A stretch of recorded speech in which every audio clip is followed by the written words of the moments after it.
Senhor Jesus? Vamos falar do único e verdadeiro Deus.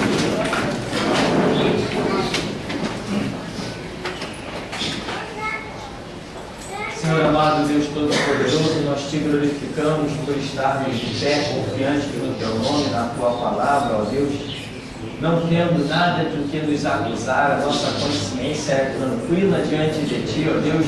Os nossos sentimentos são tranquilos, porque nós sabemos, ó Deus, como a Escritura diz, examine-se, pois, o homem a si mesmo, ó Deus. E então, ó Deus, nós tendo nos examinado, nós podemos crer que até aqui nos tem ajudado o Senhor.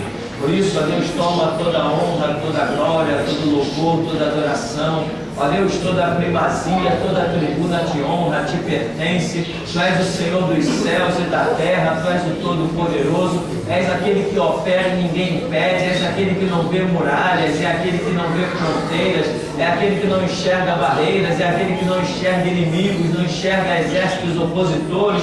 Tu és Senhor dos céus e da terra, e operando o Senhor, ninguém impedirá. Por isso, Senhor, nesta manhã, opera, ó Deus, nos quatro cantos da terra, aonde a nossa voz nesta hora está chegando, e faz aquilo que te apraz. Encontra os teus soldados, encontra os teus guerreiros, encontra os teus valentes, encontra, Senhor, os teus instrumentos, dá direção ao povo que se chama pelo teu nome, para que o teu nome santo seja glorificado e os teus propósitos através de nós tomem cumprimento, ó Deus, e que nada caia por terra, conforme o Senhor falara à casa de Josué, assim seja também para conosco, que se cumpram todas as tuas boas palavras. E assim nós pedimos a tua bênção nesta manhã, em nome de Jesus. Amém. Amém. Por isso, tá? Nós ainda estamos seguindo o nosso esquema das perguntas, das dúvidas, né?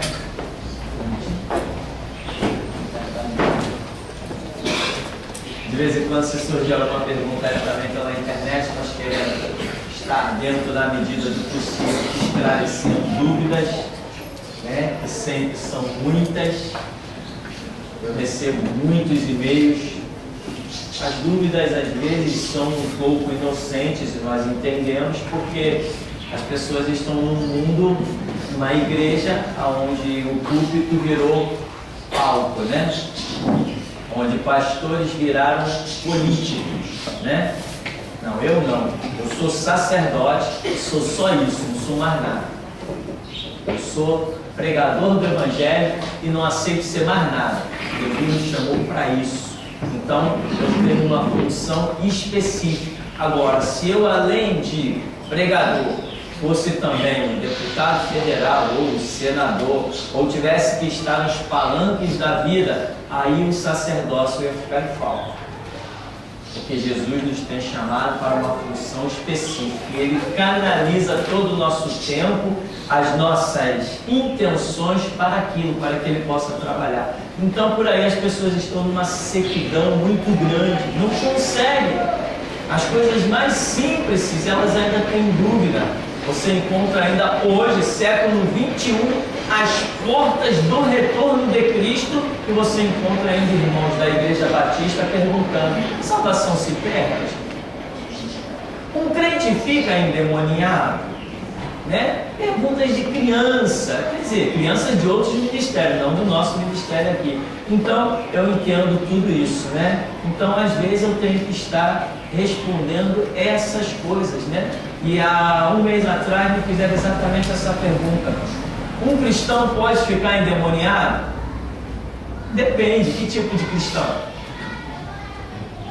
Eu não fico, porque eu fui chamado para desfazer as obras do diabo. Agora, se eu não tiver postura para com o Evangelho, eu não sou um cristão. Aí eu fico endemoniado, já estou, né? Se eu não tenho postura para o Evangelho, quem influencia na minha vida é o diabo. Então as perguntas são muitas, perguntas principalmente sobre dízimo. Eu não acredito que em pleno século 21 a igreja preste de ter a sua missão encerrada e ainda tem gente com 15 anos de igreja com dúvida sobre dízimo. É absurdo para mim. mas isto é consequência do meio em que as pessoas vivem, né? Como diz aí as ciências humanas. O homem é produto do meio, mas ainda ele tem força para influenciar no meio que vive, né? Então, temos perguntas nesta manhã? Ninguém? Temos ali? Vamos ver.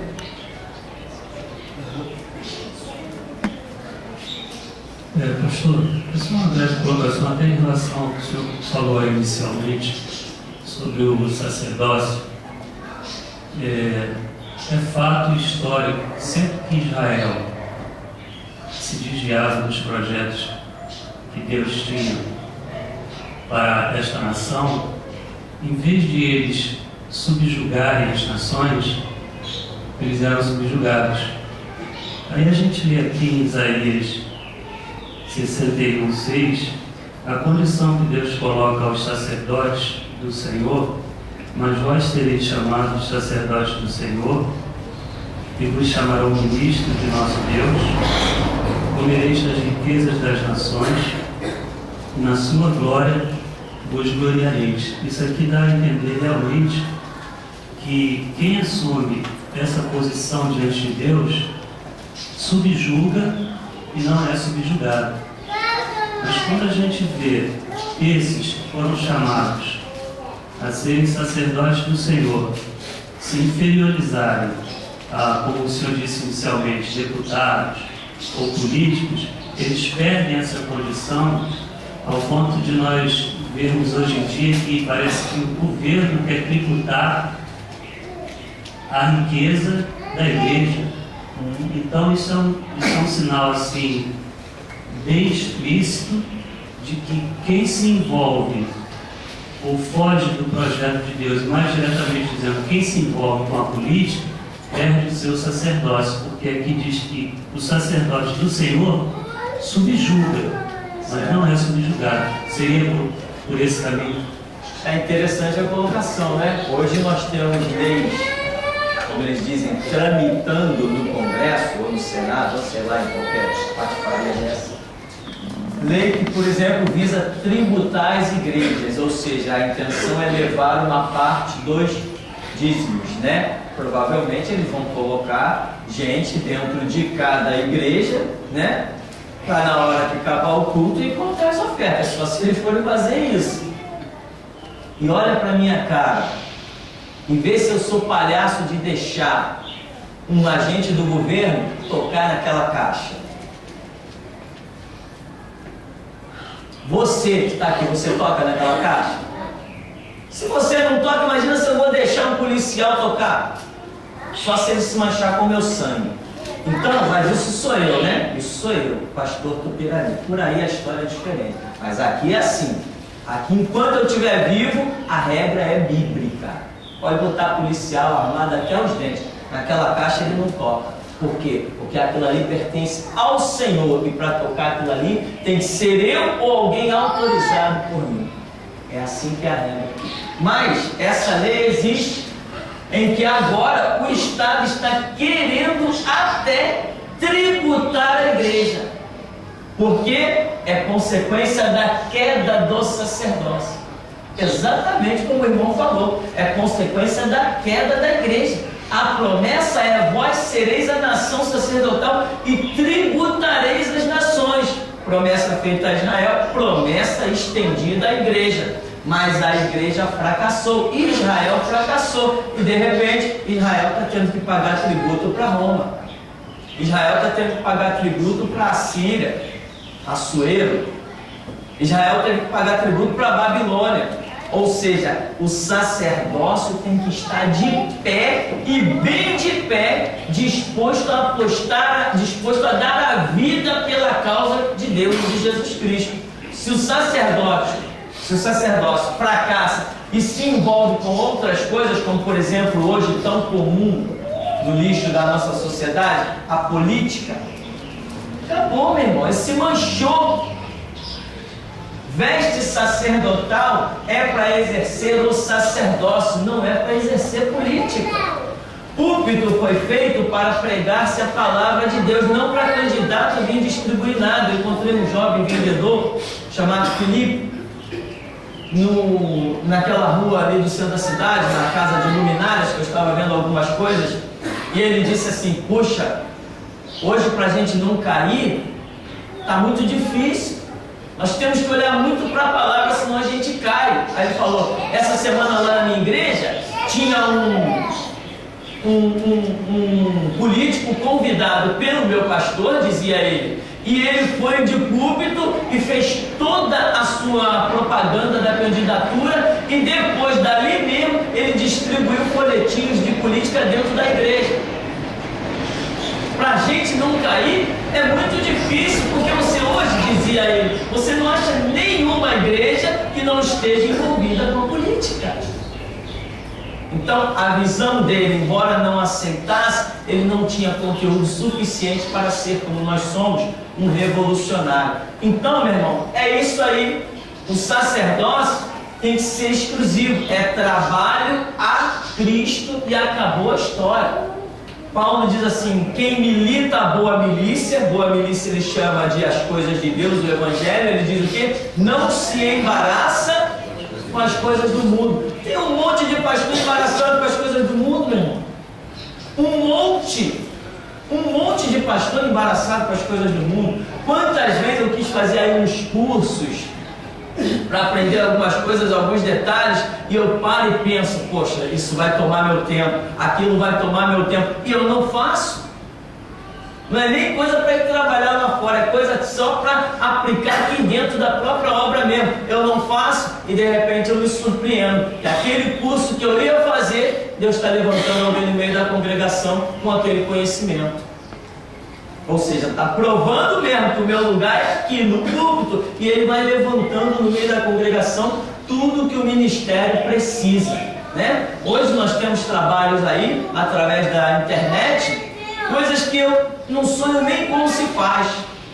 Hoje estamos transmitindo pela internet para todos os continentes. Basta acessar a rádio online. E eu não sei como se faz isso. Então Deus vai levantar. O meu lugar é ali, no púlpito.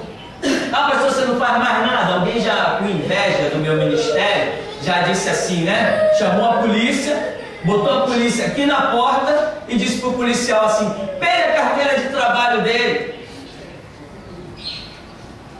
Você acredita nisso que eu estou te dizendo? Inveja da obra, inveja. O camarada teve a capacidade de ir na delegacia dizer que eu invadi a casa dele, ameacei ele de morte, fez parte de mim, só que o endereço que ele deu foi Rua Saldanha Marinho, número 24, esse é o endereço da minha casa, eu moro aqui.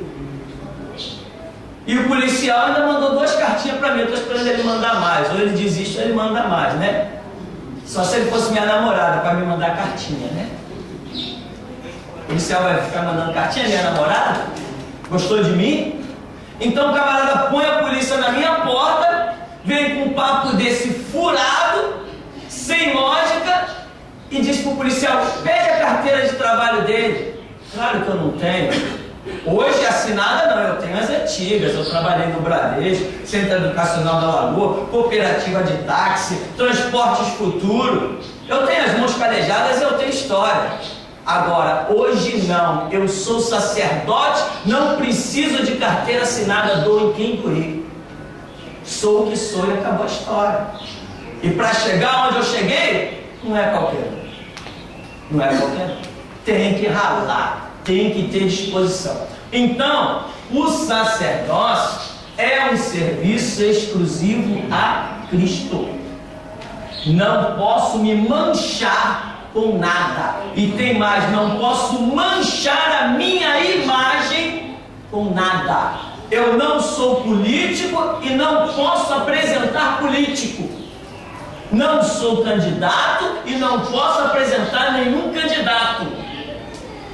Assim como eu não sou, não posso manchar a minha imagem apresentando nenhum. Eu tenho que desejar que as pessoas sejam como eu, sacerdotes de Cristo, e não políticos de nações para ficarem lá votando se vai aprovar ou não a bandaleira da lei do homossexualismo. Não, porque, né? Agora o filho do R.R. Soares está aí se candidatando, né? com a mentira de que ele vai lá para defender que os pastores não sejam obrigados a fazer casamento dos gays. Que importa? Deixa a lei ser aprovada e manda eles vir aqui casar gay. Pode aprovar a lei, eu voto a favor dela, que aprovem a lei e mandem entrar aqui na minha igreja para vir casar dois gays. Sacerdote é isso, honra a veste que recebeu do Senhor, vai até o fim, vai até o sangue. Não interessa as leis de lá. Então eu não quero que um irmão daqui vá lá naquele lixo da política e mergulhe naquela lama. Eu quero que você seja sacerdote disposto a dar a vida como eu dou. É isso que eu interessa, isso que interessa. O resto é resto. Então, sacerdócio é o máximo que nós temos para alcançar de Cristo Jesus na terra. Tanto que a Bíblia diz: vós sois sacerdote do Altíssimo, comprado com sangue. Tem maior preço que esse? Que dinheiro ou que riqueza supera o preço de sangue? Então, conforme o irmão colocou muito bem, se a igreja está de pé, ela está de pé pela história. Você vê que nos prenderam, né? O delegado lá falou assim: você está preso em nome da Constituição. Eu falei assim: besteira. Besteira. Fiquei preso 18 dias. Quando eu saí, fiz os trabalhos piores e mais terríveis. Por que não me mandou prender de novo? Porque ele reconheceu a minha força. Ele falou: quanto mais mexer, pior é. Esqueceram, me deixaram de lado. Ligamos para a televisão: olha, vai ter audiência do pastor Tupirani. Nós mesmo ligamos. Outras pessoas ligaram, eu também liguei. Vai ter audiência lá do pastor Tupirani, dia tal, no fórum. Vocês não vão cobrir, não? Não, a ordem é não mexer mais nesse negócio. Por quê? Está com medo de mim? Eu não uso armas, eu não uso espada. Está com medo de mim? Eles reconheceram que a minha força é muito grande. Quanto mais mexe, pior é. Quanto mais mexe, mais eu cresço. Então, sacerdócio é isso, é intocável, é inviolável. Se nós nos mantivermos na posição correta, mil cairão ao nosso lado, 10 mil ao nosso direito, nós não seremos atingidos. Mas se fracassarmos, meu irmão, se fracassar, qualquer palhaço passa aí e te dá na cara. Você tem que estar firme, com disposição de defender o sacerdócio, aquilo que Deus confiou na sua mão. Então, esta é a postura que eu tenho e esta é a posição que eu realmente entendo dessa parte da escritura aí, de Isaías 61, que foi lido, que nós seremos nação sacerdotal, né? Ou seja, se alguém vai ser tributado, não seríamos nós. Hoje a igreja deveria estar dominando o mundo. Imagina se as Assembleias de Deus não tivessem caído. As Assembleias de Deus são 40 milhões de membros. Eu queria ver algum governo se levantar contra 40 milhões de pessoas. Queria ver hoje nós evangélicos, se as Assembleias de Deus não tivessem caído, profanado, pisado no sangue de Cristo, envergonhado o Evangelho, se as Assembleias não tivessem caído, hoje nós daríamos ordem para presidente, como Eliseu dava, como Elias dava para os reis e governadores. Só que a queda da igreja fez que o Estado se sentisse maior, mais forte. Eu estou aqui como representante do sacerdócio de Cristo. E eu sozinho, nós aqui, numericamente pequenos, temos calado todo mundo. Invadimos um fórum com camisa escrita Bíblia sim, Constituição não. Desafio qualquer ministério fazer isso. Desafio membros de outras igrejas usar uma camisa como a nossa. Bíblia sim, Constituição não. Desafio qualquer pastor escrever na porta da sua igreja como nós temos escrito na nossa. Bíblia sim, Constituição não. Eu desafio. Eu sou sacerdote de Jesus Cristo. E não abro mão disso. Não aceito ser mais nada a não ser isto. Então, se as assembleias não tivessem fracassado, os batistas não tivessem fracassado, os metodistas, presbiterianos, os movimentos não pentecostais, se eles não tivessem pisado no sangue de Cristo e zombado da cara de Jesus Cristo, hoje nós daríamos ordem para qualquer governador, daríamos ordem para qualquer prefeito, qualquer presidente. Hoje, um católico teria vergonha de rezar uma missa para os mortos e um espírita teria vergonha de invocar o tranca-rua. Mas não tem, sabe por quê? Porque a igreja se mancomunou com o mundo. Hoje tem pastores sem vergonhas fazendo da passeata de comissão de intolerância religiosa. Então esse é o nosso recado, né? E é isso que eu creio. Se a igreja não tivesse fracassado tanto, hoje o mundo estaria girando na palma da nossa mão. Esse era o propósito de Jesus Cristo. Mas o fracasso já estava também predito. Com a queda de Israel, hoje estamos vivendo a queda da igreja. Tem uma colocação aqui do Felipe lá de Caxias. Ele diz assim: o ex-pagodeiro Vaguinho, que pertence à Assembleia de Deus dos últimos dias, do pastor Marcos Pereira, está concorrendo ao Senado. Eles são cheios de doutrinas e se sentem santos, e não se envergonham de se misturar com essa lama que é a política.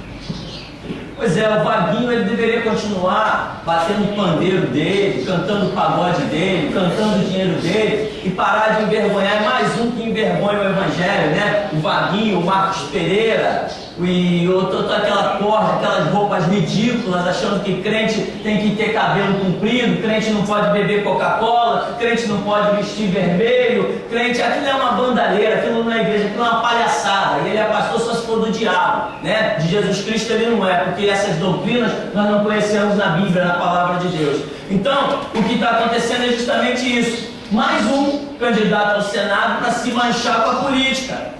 Púlpito dividido. O meu Cristo, ele é absoluto. Aonde ele chega, ele quer a primazia e a soberania. E é por isso que ele já tem dito para mim: aonde entra a política, eu saio. É isso que Jesus disse para mim: aonde entra a política, eu saio. Então o Vaguinho, que ele seja lá um bom político, mas servo de Cristo, que ele fique sabendo que ele não é de jeito nenhum. Temos mais perguntas? Não? Vamos lembrar. O mundo está nos ouvindo, né? Nesta hora o mundo está nos ouvindo. De onde foi essa pergunta? De Caxias, né? Nós temos gente nos ouvindo na Alemanha, temos gente ouvindo em Madrid, na Espanha, temos gente nos ouvindo em tudo que é canto.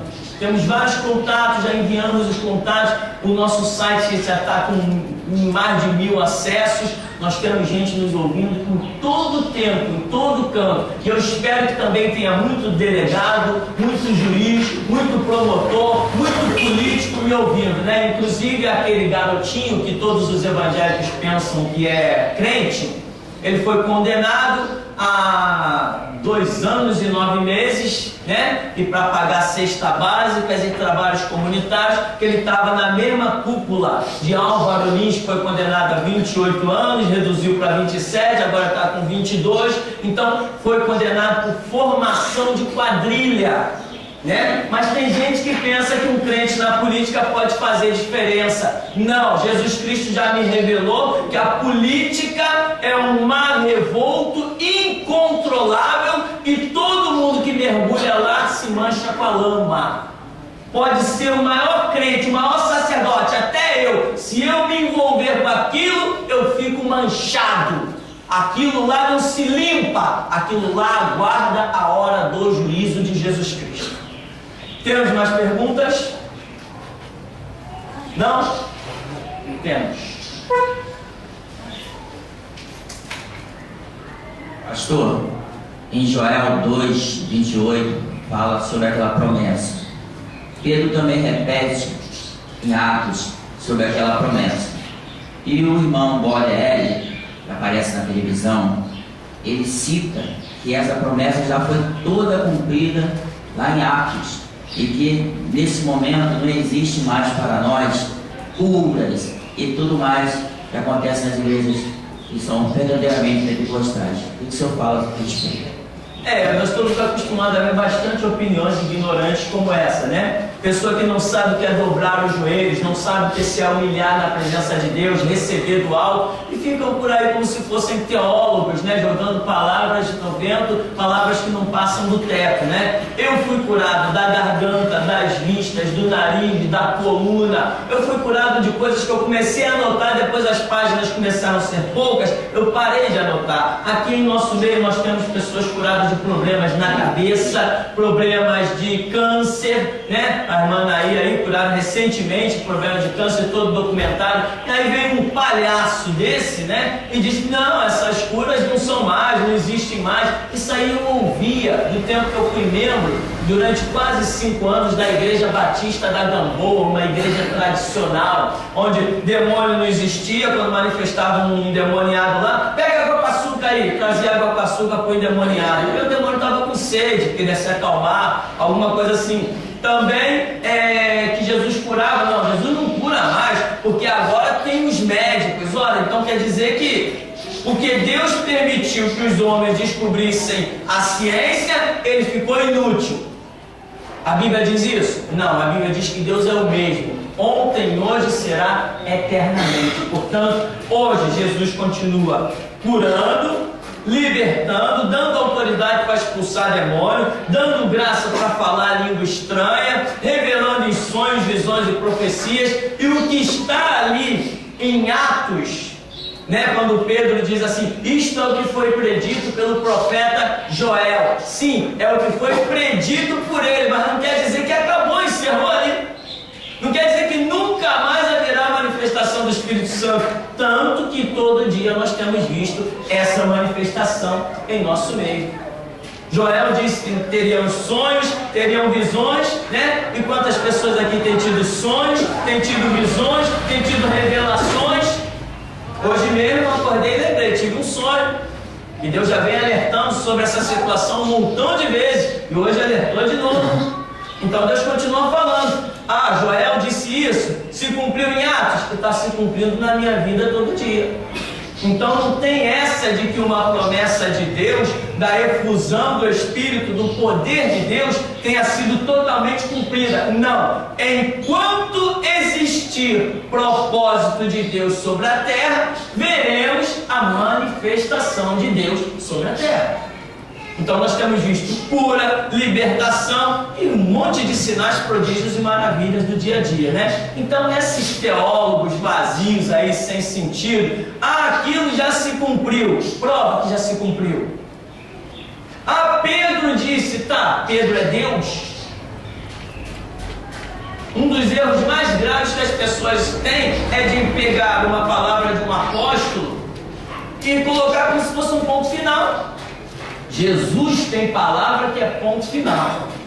Deus revelando as suas coisas através dos profetas, quando eles dizem assim diz o Senhor, ali pode vir uma palavra final. Mas o parecer dos profetas, o parecer dos apóstolos, o parecer dos discípulos, isso não constitui nem mandamento, muito menos palavra final. Joel disse, terei sonhos e visões. Ora, em pleno século 21, eu hoje continuo tendo sonhos e visões, porque Deus é o mesmo. Amém? Perguntas ainda? Não? Ninguém? Bom, temos aí. Pastor, é do Cláudio Diniz, lá na Espanha. Ele diz assim, obrigado por estarem na rádio pregando a verdade, pois o Evangelho está sumindo de maneira terrível. O Evangelho está evaporando aqui na Espanha e o catolicismo predomina. Quando estava no Brasil, eu via que os candidatos políticos, sempre em época de eleição, se diziam cristãos, só para ganhar votos e depois perseguir a igreja. E eu creio que vai ser assim, que o anticristo vai trair aqueles que fizeram alianças. Perfeito, visão perfeita. É isso mesmo que vai acontecer, né? O dragão, que é a representação de Satanás, tem como um dos seus símbolos principais a cauda. E a cauda, na verdade, o dragão é um animal místico que, se você perceber direitinho, dragão nunca existiu, né? Ele nunca existirá. Mas aquela figura mitológica que hoje é símbolo da China, que além de ter como símbolo o dragão, ainda é vermelho, né? A China, que é hoje uma das principais perseguidoras e assassinas de cristãos. O dragão, se você observar os detalhes, desde o alto da cabeça, as costas e até o fim, é como se ele fosse uma grande cauda, porque ele é traição. Tanto que a Bíblia diz que o dragão, com a sua cauda, arrastou 1/3 das estrelas do céu. Foi a rebelião de Lúcifer que arrastou 1/3 dos anjos. Isso que foi dito por esse irmão lá da Espanha é exatamente o que vai acontecer. Aconteceu com Stalin, aconteceu com Hitler, aconteceu agora recentemente na Venezuela com Hugo Chávez, aconteceu com Mussolini na Itália, aconteceu com todos os grandes líderes que tinham a intenção de dominar as nações, e vai acontecer também no Brasil. Essa raça de pastores mau caráter, maçons e comunistas que se infiltraram na política, eles estão pensando que terão privilégios. Eles estão enganados. A igreja forma um grupo independente. Portanto, quando essa liderança se compor direitinho, os líderes vão massacrar a igreja, mesmo esses que ajudaram a colocá-los em posição de destaque, que votaram neles. Hoje você vê a Dilma, né, lá dentro das Assembleias de Deus, pregando para todos os pastores, lugares onde membros ali 10, 15 anos contribuindo ali dentro com a sua vida, com as suas ofertas, nunca tiveram direito de pisar naquele púlpito nem pegar naquele microfone. Chega a Dilma com um histórico de assassinato, histórico de terrorismo e outras coisas mais, e tem carta branca dentro das Assembleias de Deus. Então, mas eles não adiantam, eles podem esperar que eles serão traídos por essa mesma corda que eles têm apoiado. Quando o dragão se vê satisfeito, vai se virar contra eles e eles vão pagar o preço, que não é eterno ainda, né? Vai pagar um precinho aqui na terra. O pior é o preço eterno que eles têm a pagar, porque eles já estão cortados do reino de Deus. A colocação desse irmão da Espanha aí foi perfeita. Tem mais perguntas? Não? Ninguém? Bom, eu quero lembrar a vocês, ainda nesse contexto de política, nós vamos agora entrar na época das eleições. É proibido falar, né, irmão, de eleição dentro da igreja, né? É proibido para quem obedece o Estado. Aqui não, aqui eu falo o que eu bem quiser, o que eu bem entendi. Aqui quem manda é Jesus Cristo. O meu conselho é que você não vote em ninguém. Você votaria num homem de Deus, né? Você votaria. Nós já provamos nesse ministério que homem de Deus não se envolve com política. Se envolveu, não adianta aquela besteirada, irmão, de não, nós temos que colocar homens de Deus lá dentro, que é para que eles impeçam a criação de leis que venham oprimir a igreja. Irmão, a igreja nunca é oprimida por nada. A igreja sempre anda na liberdade do Espírito Santo. Mesmo sendo esquartejados, decapitados, colocados no paredão, nós sempre somos livres. Então, não caia nessa lábia de Satanás de que nós precisamos de homens nossos lá dentro da política. Mentira! Nós precisamos de homens nossos atrás do púlpito e no meio das ruas, pregando a verdade de Jesus Cristo. Não na política. Quem está na política tem que se curvar à lei do mundo chamada Constituição. E quem é livre pode se curvar à lei de Cristo chamada Bíblia, a palavra de Deus. Então não caia nessa lábia, né? Então, usando essas leis horripilantes que tem por aí, homossexualismo, roubo dos dízimos e das ofertas, leis que estão prevendo a proibição da construção de novos templos evangélicos, ampliação de igrejas, estão usando esses argumentos para dizer que tem que colocar gente evangélica lá dentro da política. Não aceite, isso é mentira. Outra coisa, já está profetizado para o final dos tempos que nós sofreremos uma perseguição. A última dispensação da igreja nós sabemos qual é. Qual é? Martírio. Esta é a última dispensação da igreja. Então esse papo de que vai proibir, que vai coibir, vai impedir a proliferação do mal é conversa fiada. A Bíblia já diz: por se multiplicar a iniquidade, o amor de muitos esfriará. Ninguém ninguém contém o rolo compressor do diabo que vai se levantar nos últimos tempos, porque já está predito pelo Senhor.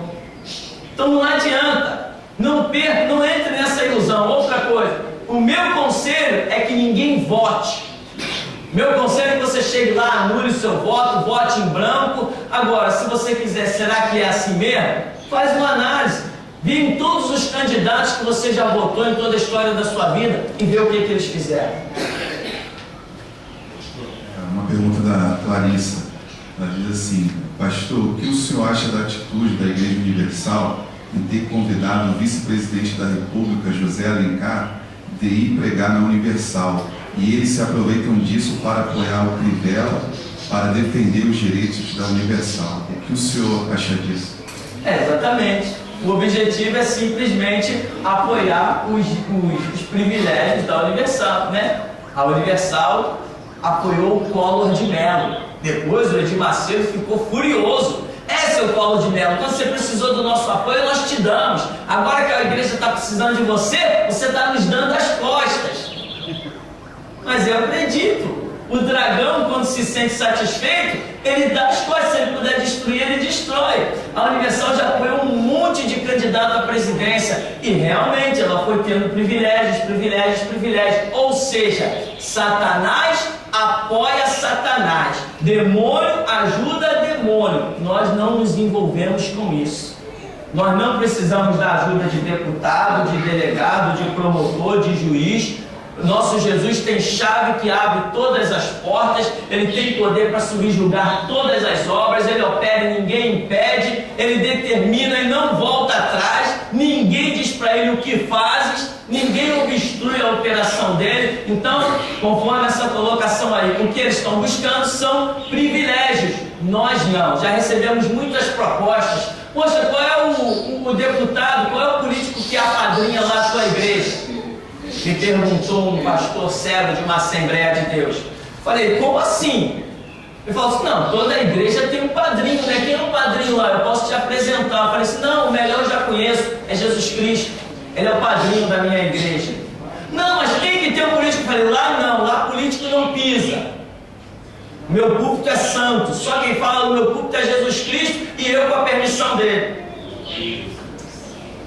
Não, mas aí você vai desaparecer, você vai sumir. Eu falei assim, quero ver. E essa brincadeira já tem 10 anos. Vê se eu sumi, vê se eu desapareci. Então, meu irmão, isso aí que acontece, né? Na Universal, nas assembleias, os batistas também, os metodistas, presbiterianos, os luteranos, está todo mundo buscando um apoio político com medo de perseguição. Nós não, nós queremos a perseguição e ansiamos por derramar o nosso sangue para glorificar Jesus Cristo. É uma pergunta do Leandro, lá de Salvador. Ele diz assim, pastor, quais as passagens bíblicas que o Senhor tem para combater o cristão com a política? Pois quero entrar nessa guerra, mas estou desorientado com relação a isso. Passagem bíblica, né? As pessoas têm essa mania de tudo querer uma passagem bíblica, né? Quando eles já disseram assim, me prova biblicamente que existe a Trindade. Aonde na Bíblia está a palavra Trindade? Não está. Então, porque a palavra Trindade não está na Bíblia, então eu não tenho como provar a Trindade? E tantas outras palavras que nós usamos termos aí para falar no nosso meio, que entendemos muito bem, não estão determinadas palavras na Bíblia. Mas nós detectamos na Bíblia o que? O sentimento de Deus, o mover do Espírito Santo, né? Embora para a política nós temos um monte de passagens bíblicas. Quando foi que Jesus Cristo sentou na mesa com o político? Nunca, né? Quando pegaram, é lícito pagar tributo a César? Seus hipócritas, de quem é você finge aí? Aí ele senta, dai a César o que é de César e a Deus o que é de Deus, ou seja, um para lá e outro para cá, cada um tem o seu direito, é problema de cada um, né? O mundo vai ter os seus impérios aí, vai impor coisas, né? A quem tributo, tributo, a quem honra, honra, uma coisa separada da outra. Quando foi que nós vimos Elias sentar com um político? Quando foi que nós vimos Eliseu sentar com político? Quando foi que nós vimos Jeremias sentar com político? Ezequiel, quando foi que nós vimos? Nós nunca vimos. Nunca vimos. Quando foi que nós vimos Daniel se curvar às leis do rei? Ele está cativo, ele está sujeito. Deus o mandou lá e disse que se submetesse, porque toda a nação de Israel tinha que se submeter àquele cativeiro. Mas quando foi que Daniel, Sadraque, Mesaque e Abednego abriram mão da lei de Deus para obedecer à lei do império? Por isso existiu a cova dos leões para Daniel, a fornalha para Sadraque, Mesaque e Abednego. Então, nós temos que detectar isso, o caminhar, a revelação. Temos que dobrar os joelhos e perguntar a Deus, com que eu me envolvo, com que eu não me envolvo. Então, eu não tenho que ficar catando na chave bíblica uma palavra, eu tenho que procurar entender o mover do Espírito Santo. E essa operação é que vai me dizer que caminho eu devo andar, né? Então, não é necessariamente encontrar a palavra lá na Escritura. Hoje nós falamos algumas palavras pouco vistas: dispensação, mover do Espírito Santo. Acha essa expressão na Bíblia, mas nós sabemos muito bem o que é. Sabemos muito bem o que é. Revelações.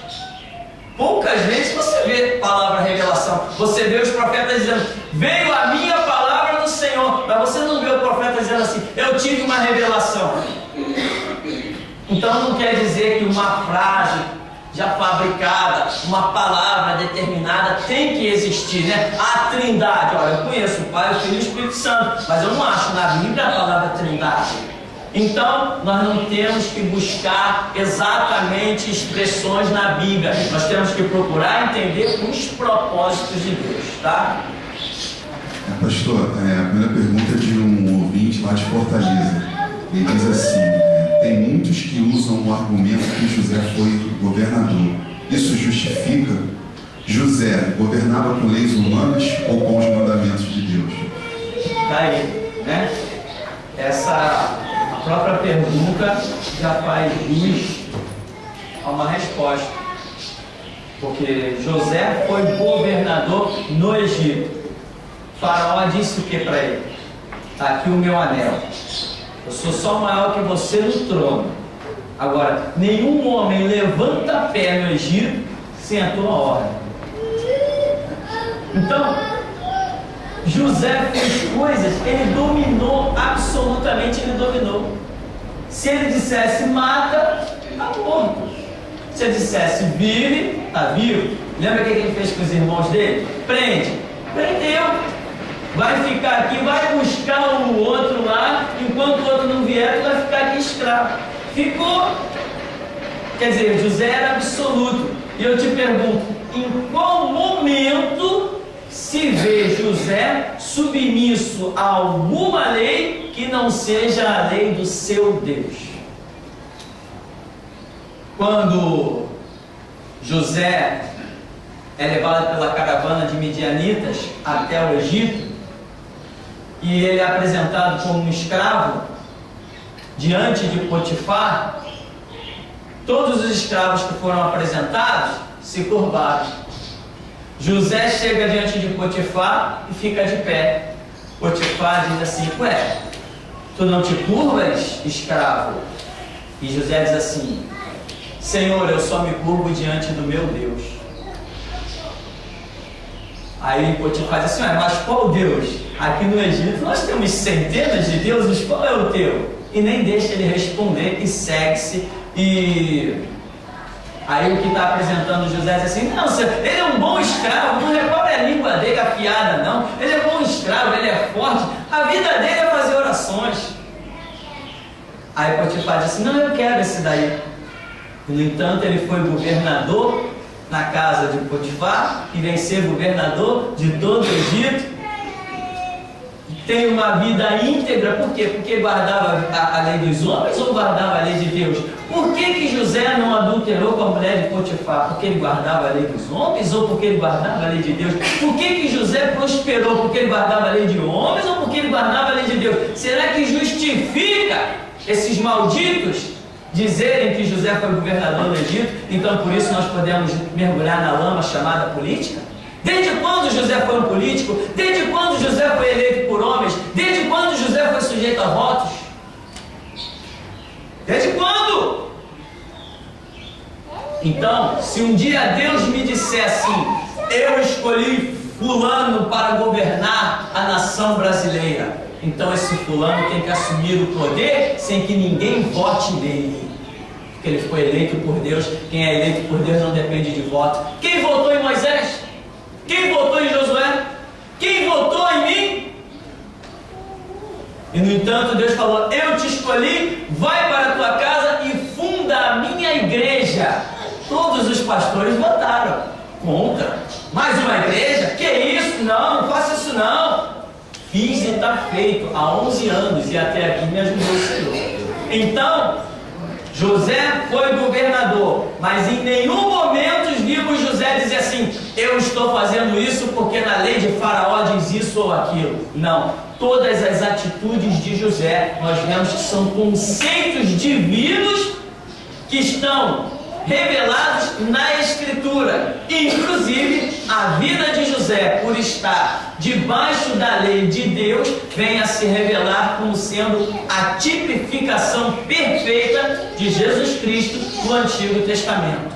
Então, o argumento de que José foi governador no Egito não quer dizer nada, absolutamente nada. José governou, embora ele tenha recebido o título de governador, quando olhamos para a vida de José, na verdade o que vemos é um sacerdote. Mas quem é cego não enxerga que ali está um sacerdote. Ali está um sacerdote e não um governador. Porém, o nome que é dado na época é governador, mas que José era sacerdote, isso era. Por quê? Porque todas as suas atitudes são de acordo com as regras de Deus. Pergunta do Ricardo lá de Sorocaba. Pastor, os assembleanos aqui usam essa passagem. Quando o justo governa sobre os homens, quando governa no temor de Deus, é como a luz da manhã ao sair do sol de uma manhã sem nuvens, como o esplendor depois da chuva que fez brotar a terra a erva. 2 Samuel, capítulo 23, versículo 3 e 4. Certo. Ou seja, sempre tem uma palavra para enganar o povo. O que o irmão disse está certo, o evangelho está sumindo. Será que ninguém percebe? Pois é, sempre tem uma palavra para enganar o povo, sempre tem mesmo. Por isso que a ordem aqui, irmãos, nós estamos batendo 100 mil reais nessa construção, para você ter um lugar ali para chegar a estudar com áudio, vídeo e livros. 100 mil reais, não me pergunte de onde saiu esse dinheiro. 100 mil reais, estamos aqui no alto desse morro batendo 100 mil reais. Segunda-feira eu tenho mais 1.000 reais de cartão para pagar. Está baixando, graças a Deus está baixando, mas tem ainda. Então, 100 mil reais para você estudar. Se você não tiver, como a Bíblia diz, a língua afiada como a pena de um destro escritor, passagens bíblicas te enganam. Lembra que o diabo usou para Jesus? Está escrito. O Senhor dará ordem a teu respeito, os anjos vão te tomar na mão. Então pula daí. Pula daí, porque eles vão te sustentar na palma da tua mão. Não pisarás em pedra, pula daí, lança-te daí abaixo. Tu não é um filho de Deus? Um argumento desse muita gente tinha pulado. Não, eu sou mesmo, que está escrito mesmo. Entendeu? Então, o texto e o contexto. Qual é o contexto dessa palavra que vem lá de Sorocaba? O contexto é que Deus está falando para a nação de Israel. O contexto, o cenário é Israel. Deus está dizendo, quando o justo governa dentro de Israel, quando o ímpio governa dentro de Israel, Deus está falando dentro do próprio cenário sacerdotal. Está falando de acordo, dentro do seu próprio limite, dentro da sua própria lei. O cenário é Israel. Então nós vimos reis como Jeroboão, que foram um horror, o povo padeceu. Mas esses reis transgrediram, eram reis maus e transgrediram a lei de Deus dada a Israel. Nós vimos reis como Saul, que transgrediram e acabou ferrando com o povo. Nós vimos, porém, reis como Davi, que teve seus altos e baixos, quando estava Davi, quando na grande maioria do seu ministério, foi um camarada legal, e aí o povo prosperou muito, mas quando Davi vacilou, lembra quando ele mandou contar o censo, por exemplo, diz que ali caiu quanto do povo? 70 mil morreram, porque Davi fez um pedaço do seu reinado mal. Então, quando Deus está dando esta palavra aí, ela está inserida dentro do conceito, do contexto da nação de Israel. Então Deus está falando ali, ó, quando o justo governa, né, assume um rei que é justo, e ele age com justiça, o povo prospera. Agora, me apresenta um justo regendo através da Constituição brasileira ou das Constituições mundiais. Quem você tem para me apresentar? Saddam Hussein, Lenin, Stalin, Marx, Hitler, Mussolini. Quem mais você tem para me apresentar? Barack Obama, satanista. O que foi antes dele? Qual é o nome? Bush, satanista. Tem vídeos na internet dessa raça toda, presidentes e ex-presidentes dos Estados Unidos, cultuando à meia-noite no olho da coruja, fazendo trabalho de bruxaria. A cara deles todo lá, ao vivo, para quem quiser ver. Num negócio escondido, de restrito acesso. Me apresenta um justo aí na nação brasileira, Lula, que aprova a lei do homossexualismo. Isso aqui é justiça? Não, o contexto aqui da Escritura é para com o povo de Deus. Por exemplo, você está aí, se eu fosse um sacerdote maligno, a sua vida seria um horror. Você ia viver em opressão, você ia entrar na igreja e ia sair chorando, você não ia ter felicidade, você vinha falar comigo, eu ia te dar um fora, entendeu? O clima da igreja não seria bom, não ia prestar, por causa do meu reinado. Agora, se eu governo com justiça, o Espírito Santo trabalha na sua vida. Então, meu irmão, a questão é essa. Quando um rei era bom, o povo realmente prosperava. Quando o rei era maligno, lembra de Josias?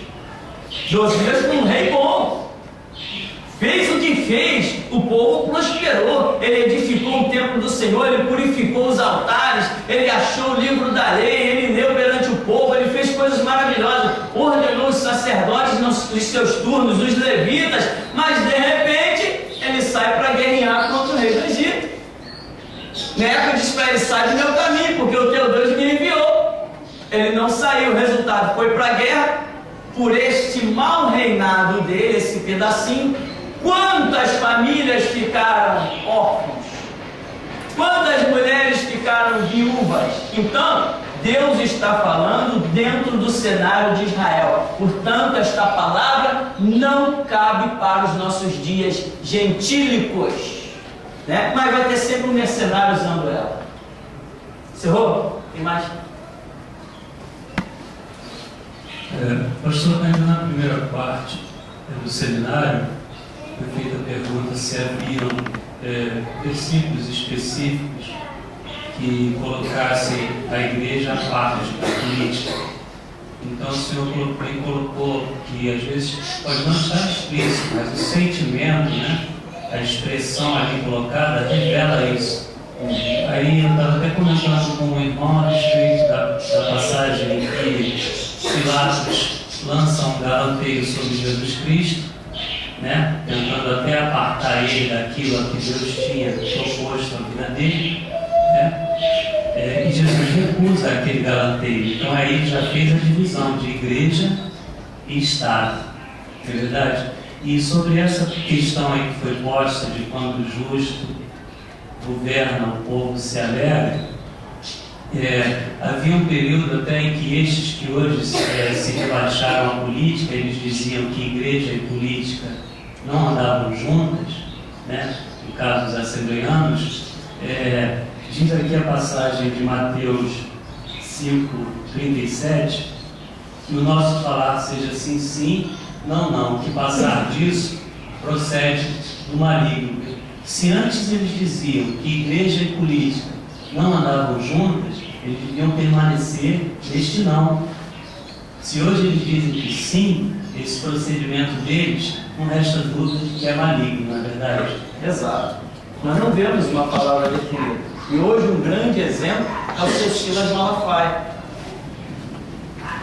que mandou catar, fez sumir do mercado as mensagens dele antigas. Ele retirou tudo do mercado. Vai lá comprar na Central Gospel, onde ele falava contra a política. Arrancou tudo, você não acha mais. Por quê? Porque agora ele está dizendo, não, o pastor Silas Malafaia, não me envolvo com política, mas eu, o cidadão Silas Malafaia, eu posso, ora, eu cidadão, eu sacerdote, agora eu sou dois, eu já não sou mais uma pessoa só. Desde quando tem diferença de eu cidadão para eu sacerdote? Não, eu sou sacerdote. O conceito de cidadão é o habitar em uma cidade. Isso aí todos nós somos. Até os animais, se você quiser chamar de cidadão por habitar numa cidade, você chama. Habitamos numa cidade. Agora, o que somos dentro dessa cidade? Somos sacerdote. Opa, acabou a história. Sacerdote não apoia político. Sacerdote não vira político. Então, esse cenário, esse contexto é a realidade. Muita gente vai procurando argumento, vai procurando palavras, né? Lembra que teve o Silas Malafaia fez um debate na rádio, naquele lixo daquela rádio Melodia e naquela El Shaddai, que não é um lixo, né? As pessoas pensam que aquilo ali é rádio evangélica, não é mesmo. E ele dizia, olha, me lembra que Eliseu falou para a Sulamita, quer que se fale alguma coisa a teu respeito ao rei? Então ele diz, está vendo? Eliseu tinha envolvimento com a política, mas esse argumento, Eliseu está demonstrando que ele é autoridade sobre o rei. Se ele chegasse lá e dissesse ao rei, olha, cuida da casa daquela mulher lá, acabou, ele sabia que ia cuidar, porque ele é autoridade, ele está ali. Todo rei, todo capitão que chegava diante de Eliseu, se curvava diante dele e chamava de meu senhor. Todo mundo que chegava diante de Eliseu o reverenciava. Capitães, governadores, reis, seja lá quem fosse, chegava diante de Eliseu e se curvava. Então Eliseu tinha autoridade. Quando ele vê a mulher necessitada, a mulher que não tinha filho, e ele diz assim, você quer que fale alguma coisa a teu respeito para o rei? Ou você quer que eu dê alguma ordem lá a teu respeito? Aí o homem vem e inverte os papéis. Diz que Eliseu era amigo do rei. Eliseu não era amigo do rei. Eliseu tinha autoridade sobre o rei. Se ele chegasse lá, enquanto todo mundo tinha que se identificar, ele chegava, todo mundo já sabia quem é ele. O que o senhor deseja? Quero falar com o rei. As portas se abriam, ele chegava, tem uma mulher lá em tal lugar, faz beneficência à casa dela. Virava as costas e ia embora, ele sabia que assim ia ser feito. Porque Deus honrava a palavra dele, honrava a postura dele. Hoje as pessoas estão usando as passagens onde Deus é soberano, está subjugando Deus aos homens, está subjugando Deus às políticas. A palavra de Deus já não é mais soberania nos púlpitos. Deus já não é mais o soberano, Deus já não opera mais por onde quer. Ele agora está submisso a médicos, ele está submisso a prefeitos, ele está submisso a governadores. Não, o meu Deus não. O meu Deus não está submisso a ninguém. O meu é soberano. Dá a vida a quem quer, tira a vida de quem quer, opera, não pede licença a ninguém e cumpre os seus projetos. E eu busco estar incluído nos seus projetos. Por isso estou de pé. Até aqui me tem ajudado, Senhor. Então, irmãos, todos esses argumentos que as pessoas usam, se você tiver dúvida, o que é comum, é normal ter dúvidas, vai orar. Vai orar, porque Deus vai te trazer a revelação. Nós temos duas mensagens aí que eu considero algo muito tremendo do nosso ministério. Jesus é o rei, conhece? Jesus é o rei. E o cristão e a política. Essas duas mensagens nós temos distribuído constantemente, mas se leva desse CD, às vezes os irmãos vêm pedir, e lá vai essa mensagem mundo afora.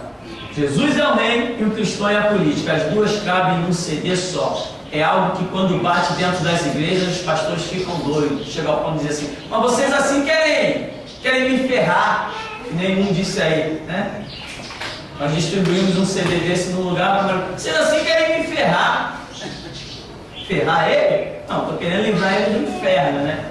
Mas não é muito possível não, meu amigo. Depois que se mancha com a lama da política, a lama mais terrível, a lama que eu acho que ainda não inventaram água para limpar, é a lama da política. Essa daí pega que é horrível. Então, meu irmão, cuidado.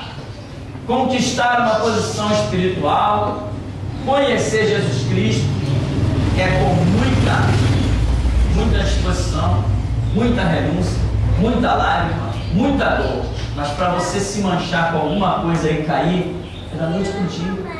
Rapidinho você cai. Às vezes para construir um prédio, e um prédio de 20 andares aí, é 5, 6 meses com as novas tecnologias para construir. Para deixar tudo bonitinho. Daqui a pouco vem uma lei, não, vai ter que ser implodido. 30 segundos, vem tudo abaixo. Acaba com uma pergunta lá do Romo, né, de Santa Catarina. Diz assim: gostaria de fazer um comentário. Há tempos atrás, Marcos Feliciano disse em uma pregação que alguns homens iriam lhe oferecer uma maleta de dinheiro. E ele disse que foi orar, e Deus disse a ele para não se rebaixar, E hoje ele é um candidato, político. Esse aí também já fez declarações tipo, eu não me rebaixo a ser um político. Aí agora tem um vídeo dele na internet tentando dar uma explicação para isso, que não era bem assim o que estavam dizendo, não era bem o que estava pensando, que isso não significava bem o que estão interpretando, porque agora ele é candidato. A que ele é candidato? Deputado federal, Marcos Feliciano. Ou seja, é sempre aquilo que nós vemos. Quando uma pessoa é realmente um sacerdote, que ela começa a cair, ela acaba na política. Porque a política é o último estágio da vida de um homem. É ali que se perde todo o resto de dignidade que alguém possa ter. É ali, na política, que as pessoas se tornam mentirosos, assassinos e, como lá no Nordeste, pedófilos e estupradores. Uma raça de senadores foram pegas nas orgias com meninas de 12, 13, 14 anos. Política é o resto, é o último degrau do declínio de um ser humano, se chama política. Não existe ninguém bom lá. Se fosse bom, não estaria naquela hora.